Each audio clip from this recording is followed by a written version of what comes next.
berbicara tentang faidah dari mempelajari kitab Thaharah. Itu ada beberapa faidah. Nah, apa sih faidah-faidah itu? Apa sih pelajaran-pelajaran dari mempelajari kitab Thaharah yang ada pada kitab Bulughul Maram itu? Nah, di antaranya dari salah satu bab dalam kitab Thaharah yang pertama, yaitu bab Al-Miyah, bab air-air. Jadi ketika Ibnu Hajar membuat judul Babul Miyah, bab air-air. Jadi Al-Miyah tersebut adalah jamak daripada Mauhun. Berarti di sini menunjukkan yang pertama faedahnya bahwa air itu bermacam-macam. Jadi apabila nanti kita sudah memahami bab air-air, kurang lebih kita bisa membedakan mana air yang boleh digunakan, mana air yang sebaiknya tidak boleh digunakan atau airnya makruh digunakan. Yang ketiga, mana air yang tidak boleh digunakan. Ada apa dengan air tersebut? Nah, gitu kan. Karena pada dasarnya air itu adalah tohirun, mutohirun, suci dan mensucikan. Sehingga disebutnya tohur, gitu kan. Baik air itu air laut, air sungai, air hujan, air danau, dan macam air-air lainnya, gitu kan. Itu tetap pada pokoknya suci. Mengapa bisa jadi tidak boleh digunakan? Mengapa bisa jadi boleh digunakan? Ini terkait dengan sesuatu yang mencampurinya, terkait dengan barang atau bahan materi yang mencampuri air tersebut. Jadi ada beberapa macam air atau ada beberapa macam benda yang bisa mencampuri air tersebut. Yang pertama, benda itu suci, barang itu suci, seperti garam. Garam mencampuri air, maka garam ini tidak mengganggu, tidak memadorotkan kesucian air. Maka airnya itu tetap di dalam keadaan suci. Airnya itu tetap boleh digunakan untuk bersuci.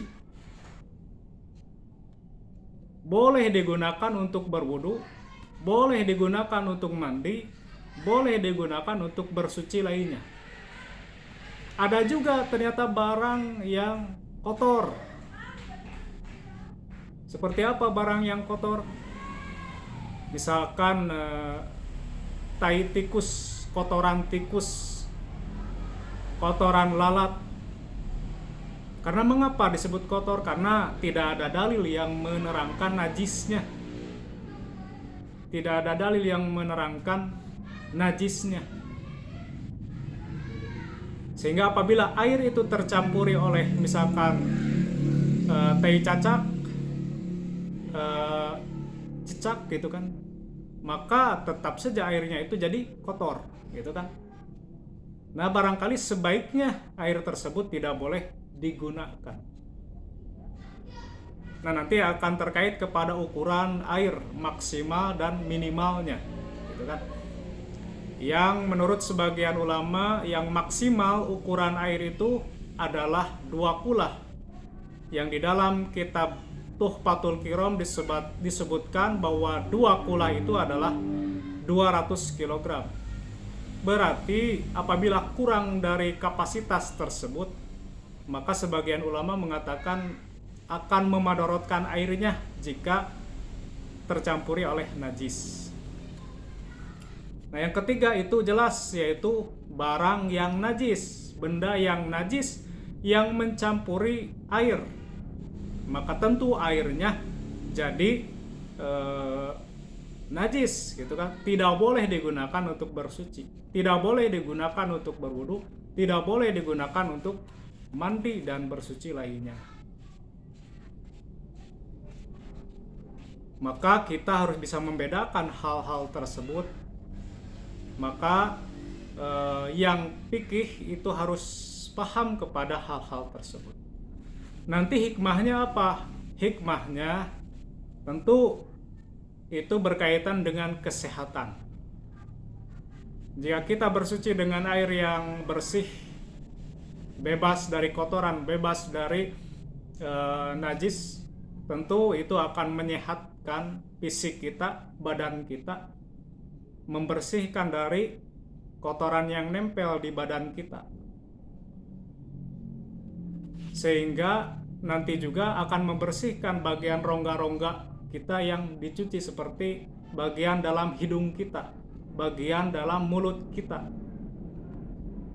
dengan kumur-kumur, dengan istinsyak gitu kan, dan istinsar menghembuskannya.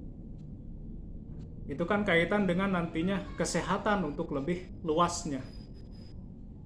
Jadi hikmahnya itu sangat besar sekali bagi kehidupan manusia, diantaranya terjaganya kesehatan.